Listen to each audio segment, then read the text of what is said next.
अगर आप यूएस में रहते हैं और कोई आपके परिवार या दोस्त को इमिग्रेशन के कारण पकड़ लिया जाए तो घबराना बहुत नेचुरल होता है, लेकिन सही जानकारी और सही स्टेप से आप अपने लव्ड वंस की मदद कर सकते हैं और लीगल प्रॉब्लम से बच सकते हैं। तो आज इस वीडियो में हम स्टेप बाय स्टेप समझेंगे। पहला, डिटेंशन होने के तुरंत बाद क्या करें। दूसरा, लव्ड वंस को लोकेट कैसे करें। तीसरा, उनसे कॉन्टैक्ट और विजिट कैसे करें। और चौथा, जरूरी डॉक्यूमेंट्स और जानकारी कैसे रेडी रखें। इसके साथ ही हम ये भी बात करेंगे कि कोर्ट हियरिंग्स और लीगल राइट्स क्या हैं और प्रिकॉशंस जिससे फ्यूचर में ऐसी इमरजेंसीज हैंडल की जा सकें। तो चलिए फिर जल्दी से वीडियो को स्टार्ट कर देते हैं। हाय, मेरा नाम है वर्षा दुबे और आप मुझे देख रहे हैं एनबीटी टेक एड पर। सबसे पहले सबसे जरूरी चीज है ए नंबर, या इसको ए हैश भी बोलते हैं। ये नंबर 9 डिजिट का होता है और आइस अरेस्ट के समय दिया जाता है। अगर आपका फ्रेंड या फैमिली मेंबर पहले कभी इमिग्रेशन एप्लीकेशन भर चुका है तो ये नंबर उनके डॉक्यूमेंट्स में ऑलरेडी होता है। ए हैश से आप तुरंत पता कर सकते हैं कि वो कौन से डिटेंशन सेंटर में है और लीगल स्टेप स्टार्ट कर सकते हैं। डिटेंशन सेंटर पता करने के लिए official ice locator tool use किया जा सकता है, जिसको बोलते हैं locator.ice.gov.in। इसमें आप ए हैश या व्यक्ति का नाम और जन्म स्थान डालकर एग्जैक्ट लोकेशन पता कर सकते हैं। आइस की वेबसाइट पर सभी डिटेंशन सेंटर्स की कॉन्टैक्ट और लोकेशन डिटेल्स भी मिलती हैं। कम्युनिकेशन और विजिट का तरीका अलग अलग सेंटर्स में अलग होता है। कुछ सेंटर्स में आप पर्सनली विजिट कर सकते हैं, कुछ में वीडियो कॉल्स भी अलाउड हैं। इसीलिए डायरेक्टली सेंटर से कांटेक्ट करके विजिट या कॉल की प्रोसेस समझना जरूरी है। लव्ड वंस को मनी भेजने या बेसिक नीड्स के लिए गाइडेंस भी वहीं से मिलेगी।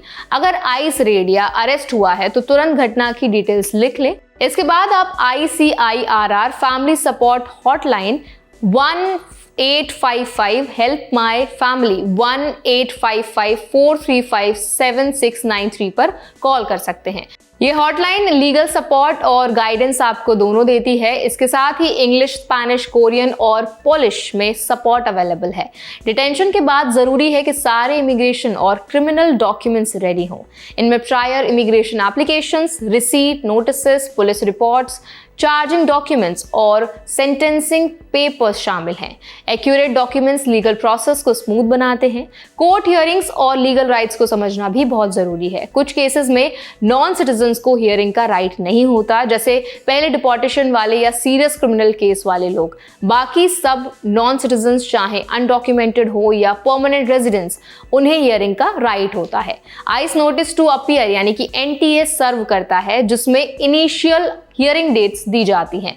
हियरिंग में लॉयर होना बहुत जरूरी है। अगर लॉयर नहीं है तो जज आमतौर पर रीशेड्यूल कर देता है।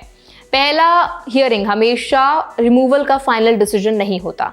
प्रिकॉशन और टिप्स की अगर बात करें तो सबसे पहले तो अपने फैमिली के जो लोग हैं उनको हमेशा ए हैश और इमिग्रेशन डॉक्यूमेंट्स रेडी रखने के लिए कहें। दूसरा, आइस रेड्स या लीगल नोटिसेस को तुरंत नोट करें। तीसरा, फैमिली मेंबर्स, लीगल हॉटलाइंस और ट्रस्टेड अटॉर्नीज की कॉन्टैक्ट डिटेल्स रखें। चौथा, कोर्ट पोर्टल्स और ऑफिशियल आइस वेबसाइट पर अपडेट्स रेगुलरली चेक करें। पांचवा, इमोशनल सपोर्ट और सही जानकारी शेयर करना भी लीगल प्रोसेस में काफी मदद करता है। अब अगर इस पूरे वीडियो के टेक अवेज की बात करें तो यूएस में डिटेंशन स्ट्रेसफुल हो सकता है, लेकिन सही स्टेप्स फॉलो करने से सिचुएशन मैनेजेबल रहती है। फैमिली को लोकेट करना, उनसे कांटेक्ट करना, डॉक्यूमेंट्स रेडी रखना और अटॉर्नी के साथ कोऑर्डिनेशन सबसे बड़ा सेफगार्ड है।